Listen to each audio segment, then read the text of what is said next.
3월 14일 0시를 기준으로 한국 코로나19의 확진자가 8,000명을 넘어섰지요. 8,086명 확진자가, 검사 진행 중에 있는 사람이 17,634명, 격리가 해제된 사람이 714명, 그리고 안타깝게도 목숨을 잃으신 분이 72명이라고 합니다.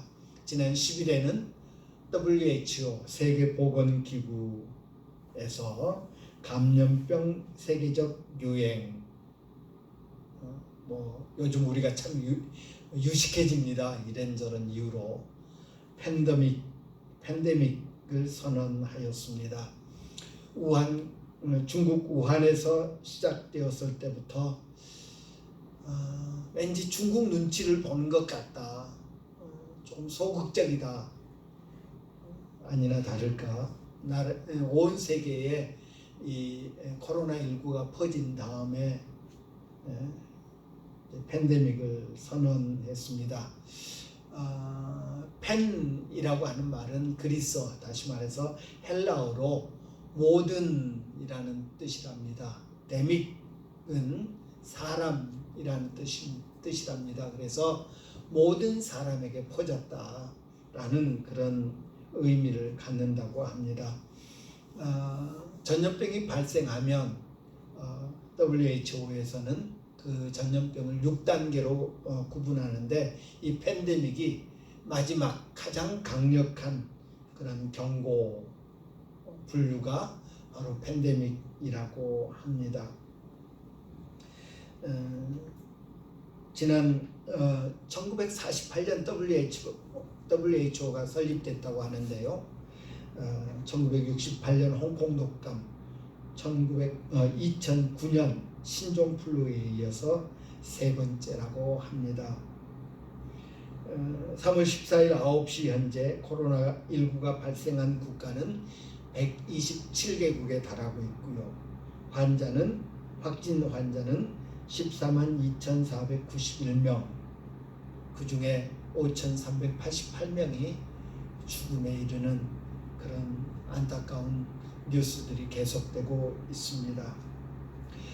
3월 14일자로 중앙재난안전대책본부가 발표한 그런 통계를 보니까 8,086명, 확진자 8,086명 중에서 이제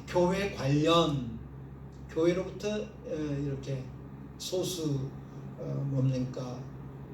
집단 전염병이 이렇게 횡행하게 된 그런 교회 관련이라고 분류한 확진자가 72명에 달하고 있습니다. 우리 부천만 해도 36명의 확진자가 나왔고요. 그 중에 어제 날짜로 생명수 교회 관련 확진자만 14명에 달하고 있습니다.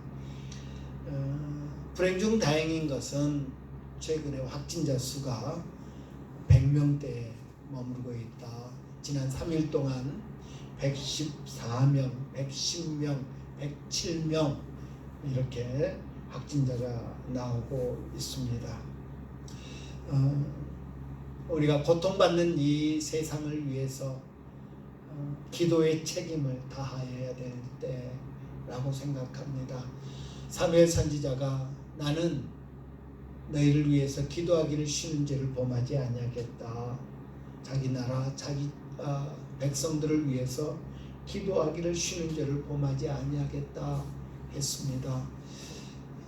이후야 어찌됐건 우리나라에 8,000명이 넘는 분들이 환자로 분류되는 그런 안타까운 일이 벌어졌고요. 온 세상이 이 코로나19의 공포에 휩싸여 있습니다. 비상사태를 선포한 나라들이 여러 나라가 되고요. 참으로 안타까운 일이 아닐 수 없습니다. 이 어려움을 위해서 기도하는 책임을 다하는 그런 우리가 되어야 되겠습니다. 그 프랑스의 마크롱 대통령이 우리나라 대통령과 통화하고 싶다고 해서 전화가 되어서 우리나라의 그 여러 가지 시스템들을 좀 배우고 싶다. 그러면서 G20 정상회의를 개최해가지고 우리나라 사례들을 좀 이렇게 알려줬으면 좋겠다라는 이야기도 했다고 그러죠. 개방성, 투명성, 그리고 리더십, 핵심 타워가 있어서 그것을 전체적으로 이렇게 총괄하는 리더십 등이 세계 여러 나라들로부터 칭송의 대상이 되고 있다고 그러죠. 중국, 이탈리아 같은 나라들은 이제 우한 같은데 이렇게 폐쇄를 해버렸잖아요. 아예 그냥 들어가지도 나가지도 못하게 만드는 그런 식으로 문제를 해결했는데 우리나라는 대구 같은 곳, 경상북도 폐쇄하거나 하지 않고 열어두었음에도 불구하고 그렇게 문제를 이렇게 다스릴 수 있었다. 그런 것이 칭찬의 대상이 되고요. 또 매일마다 시시각각 하루에 2번씩 대책본부에서 브리핑을 하면서 오늘 몇 명 발생했다, 이렇게 됐다, 이렇게 됐다 하는 그런 공개하는 투명성이 또 많은 사람들에게 인상을 주었고요. 지금 미국 같은 데만 해도 전체적인 통계를 못 내고 있다고 그러죠. 신문사들이, 언론사들이 막 여기저기 각 주마다 뭐 이렇게 해서 알아봐서 통계를 내는 그런 형편이고, 정부 차원에서는 정확하게 몇 명인지 알지 못하는 그런 상황이라고 합니다. 그 리더십의 부재, 컨트롤 타워의 부재를 질책받고 있는 그런 상황이라고 합니다. AFP 통신은 지난 13일, 현지 시간 13일 한국 간호사의 붕대가 명예의 배지가 되다라는 제목의 기사를 올렸다고 합니다. 대구 계명대학교 부속병원이죠. 대구 동산병원의 간호사들의 사진들을 실었는데 그 간호사들의 이마에, 콧등에 그 일회용 반창고 또 붕대 등을 이렇게 붙이고 있는 모습이라고 합니다. 하루 종일 그 고글을 쓰고 있어서 아프기도 하고 상처나서 하기도 하고, 또 그게 딱딱하니까 좀 푹신푹신하라고 붕대를 아예 이렇게 대고 있는 그런 모습. 그럼에도 불구하고 활짝 웃는 모습들을 보여주면서 그 코로나와의 싸움이 얼마나 힘들고 긴 싸움인가 하는 것을 기사로 보냈다고 그럽니다. 참 감사할 일이 아닐 수 없습니다. 마스크가 생산하기 어려우니까 그 마스크 만드는 공장에 자원봉사하는 손길들이 계속 이렇게 지원을 하고 있고요. 또 의사, 간호사들, 또 의사들은 그 동산병원 그 의사가 그랬답니다. 우리보다 간호사들이 훨씬 더 힘들다고 하면서 공을 또 간호사들에게 이렇게 넘기고 하는 그런 서로 격려하고 서로 이렇게 위로하는 모습들이 우리의 마음을 흐뭇하게 합니다. 이렇게 힘들게 수고하는 이들에게 아낌없는 격려와 박수, 감사와 위로를 전해야 되겠다고 생각합니다. 그리고 그들이 힘들어 주저앉지 않도록 우리는 열심히 기도로 후원해야 될 것입니다. 우리는 지난 주일에 오늘 본문 1절의 말씀, 바사왕 고레스 원년에 여호와께서 예레미야 입을 통하여 하신 말씀을 이루려고 하신 이 말씀을 통해서 다시 일으키는 것이, 다시 세우는 것이, 성전을 다시 세우는 것이 하나님의 뜻이다 라는 것을 함께 생각했습니다.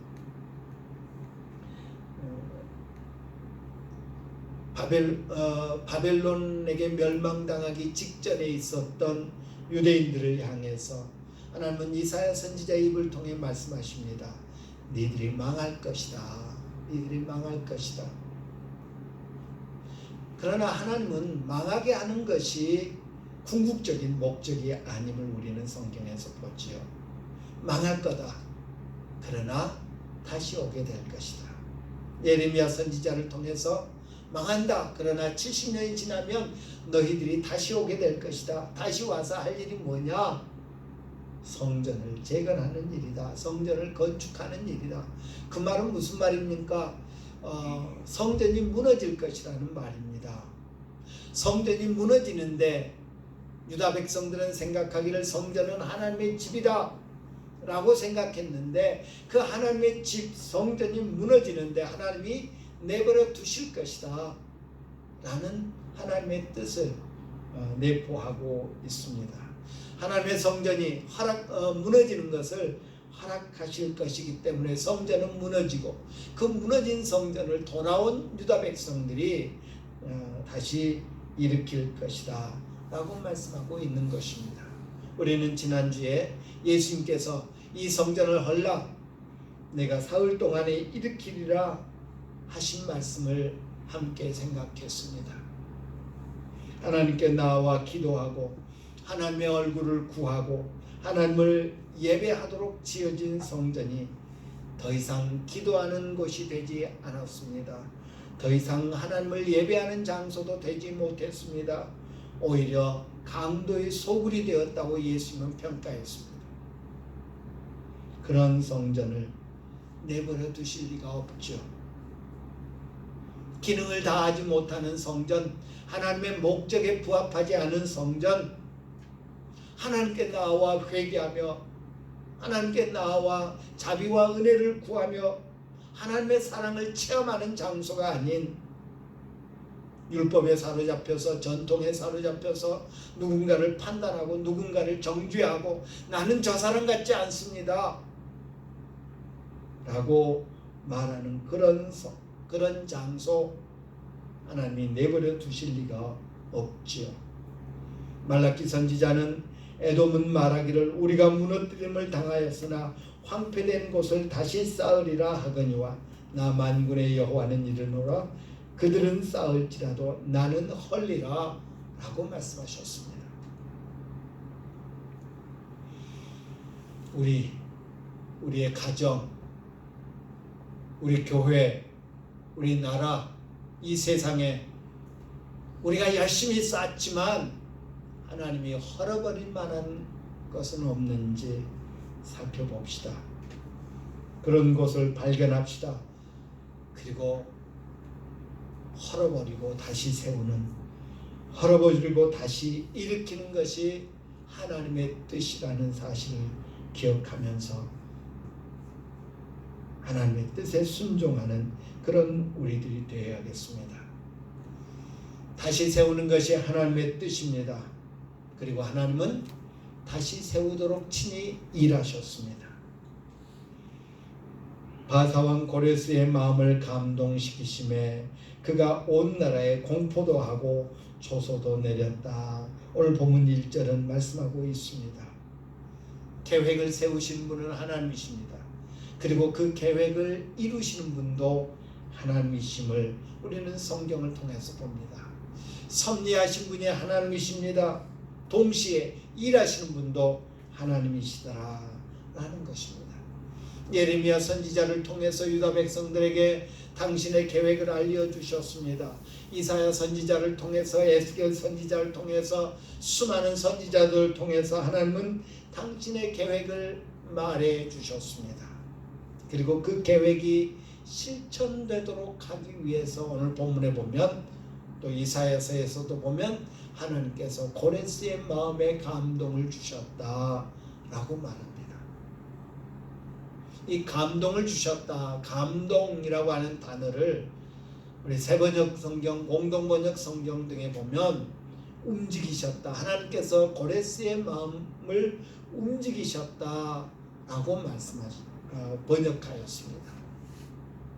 그런데 영어 성경, 다른 영어 성경들은 move라고 하는 그런 움직였다 혹은 감동을 주었다라는 표현을 쓰고 있는데 킹 제임스 버전 등에 보면 stirred up 이라고 하는 단어를 썼습니다.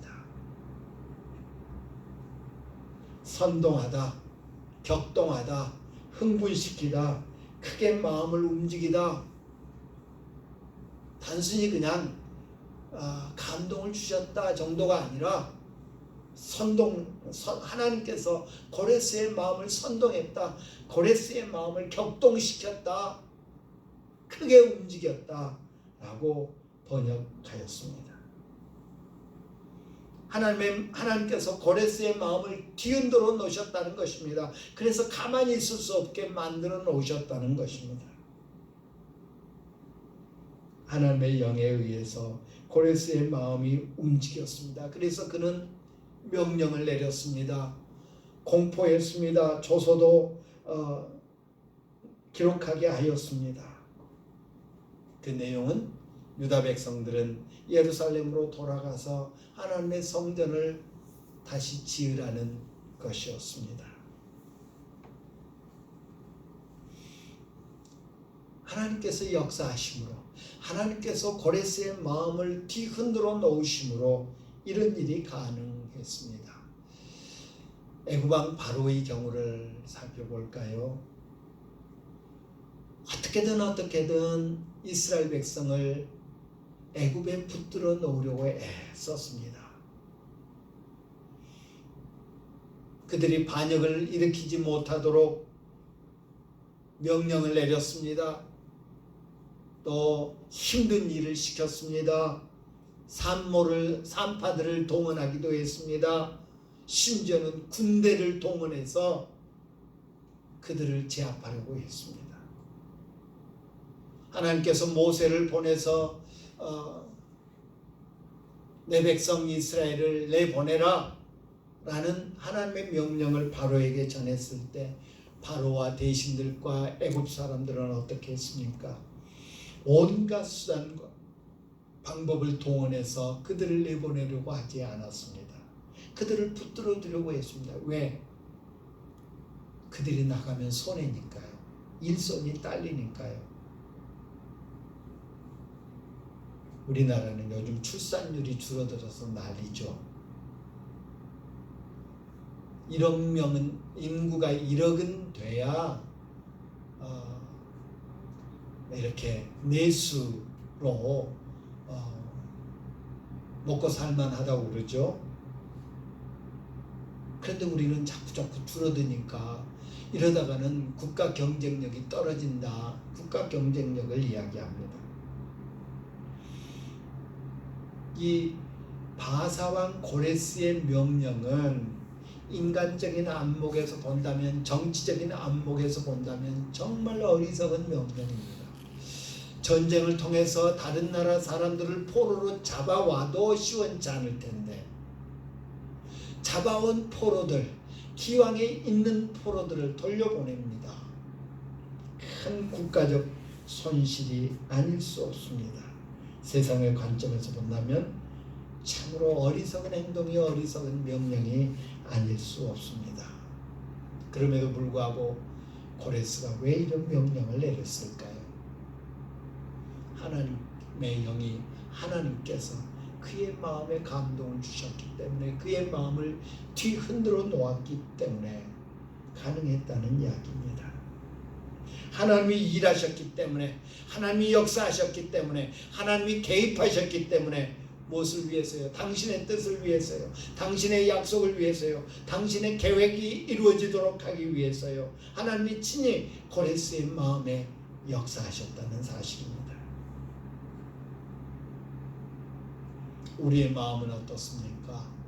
우리의 마음은 무엇에 감동을 받습니까? 우리로 하여금 자리를 벌떡 일어서게 만드는 것은 무엇입니까? 취미생활,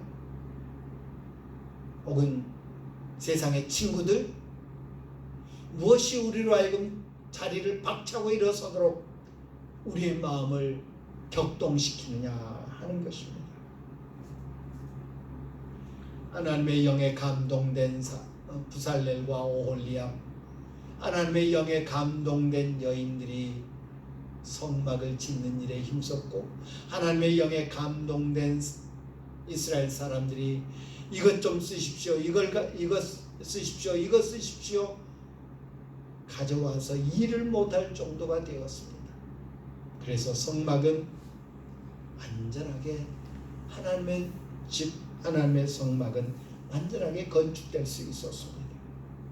사울이 왕이 될 때 그는 하나님의 영에 감동된 사람이었습니다. 다윗이 사무엘에 의해서 기름 부음 받을 때 하나님의 영이 그를 감동했습니다. 오순절에 주님이 보내신 영에 감동되었던 제자들은 방에 숨어서 있을 수가 없었습니다. 그들은 자리를 박차고 일어나서 성전에 가서 사람들을 가르쳤습니다. 감옥에서 구출받은 다음에 어디 가서 숨는 게 아니라 그들은 성전에 가서 사람들을 가르쳤습니다. 하나님의 영에 감동되었던 바울은 그는 평생을 주님을 위해서 헌신하는 주님의 선한 일꾼이 되었습니다. 성령에 감동된 사람들이 하나님의 말씀을 기록했습니다. 성령에 감동된 사람들이 하나님의 말씀을 예언했습니다. 우리는 무엇이 우리의 마음을 격동하고 있는가? 나는 과연 하나님의 말씀에 감동되어서, 하나님의 영에 감동되어서 이런저런 주님의 일에 헌신하는가 생각해보자 하는 것입니다. 그렇다면 하나님은 고레스의 마음에 어떻게 그런 감동을 주셨을까? 바사, 다시 말해서 페르시아의 왕 고레스의 마음이 어떻게 이렇게 움직일 수 있었을까? 먼저 하나님은 자신을 알려주셨습니다. 자신을 알려주셨습니다. 하나님은 자신이 누군가를 알려주셨습니다. 사람들은 여호와 하나님을 이스라엘의 하나님으로 알고 있었습니다. 나의 하나님, 우리의 하나님으로 알지 못했다는 것입니다. 애굽 사람들이 그랬고요, 블레셋 사람들이 그랬고요, 아수르의 사네립 왕이 그랬고요, 사네립의 그 부하 랍사게가 그러했습니다. 아마도 바사 왕 고레스 역시 하나님은, 여호와는 이스라엘 사람들의, 유다 사람들의 하나님 정도로 알고 있었을 것입니다. 그런데 어느 순간 하나님은 이 고레스에게 자신이 누군가 하는 것을 알려주셨습니다. 보여주셨습니다. 고레스는 하나님을 알게 되었습니다. 고레스는 하나님이 더 이상 이스라엘만의 하나님이 아니라는 사실을 알게 되었습니다. 유다 민족만의 하나님이 아니라는 것을 알게 되었습니다. 그래서 그는 하나님을 참신이라고 고백하고 있는 것을 봅니다. 2절에서 그는 하나님을 하늘의 하나님 여호와라고 부릅니다. 또 세상 모든 나라를 내게 주신 분으로 묘사합니다. 하나님의 주권을 인정하고 있는 것을 봅니다. 자신에게 명령하신 분, 자신이 왕인데, 황제인데 왕인 자신에게 명령한 참 왕이심을 고백합니다. 이스라엘의 하나님은 참신이시라고 고백하기도 합니다. 대제국 페르시아 황제의 고백입니다. 당시 세상에서 가장 큰 권력을 가진 그런 권력자의 고백입니다. 하나님은 스스로를 계시하는 분이십니다. 스스로를 알려주신 분이십니다.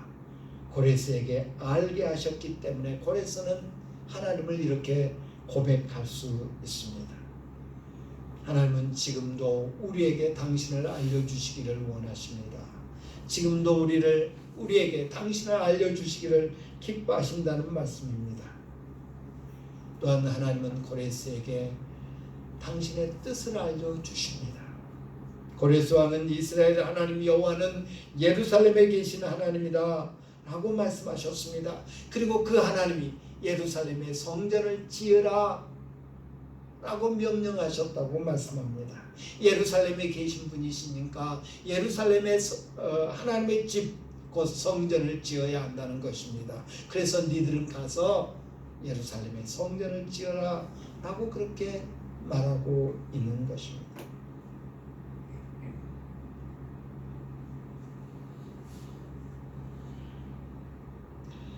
하나님의 영의 감동을 받은 사람은 하나님을 알게 됩니다. 하나님을 알게 된 사람은 하나님의 뜻을 알게 됩니다. 그런데 중요한 것은 뜻을 아는 것보다 존재를 아는 것이 더 중요하다는 것입니다. 누군가의 뜻을 아는 것보다 그 사람이 누군가를 아는 것이 더 중요하다는 것입니다.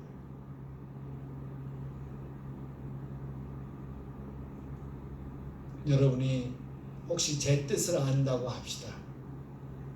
그런데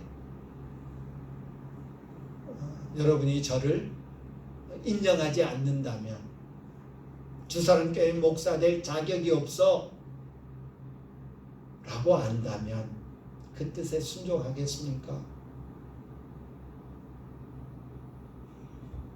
너희는 이 세대를 본받지 말고 오직 마음을 새롭게 함으로 변화를 받아 하나님의 선하시고 기뻐하시고 온전하신 뜻이 무엇인지 분별하도록 하라. 하나님의 뜻을 분별하라고 12장 2절에서 로마서 10장 2절에서 말합니다.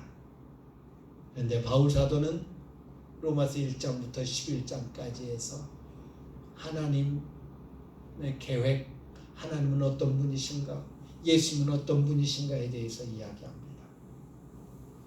하나님을 아는 것이 먼저입니다.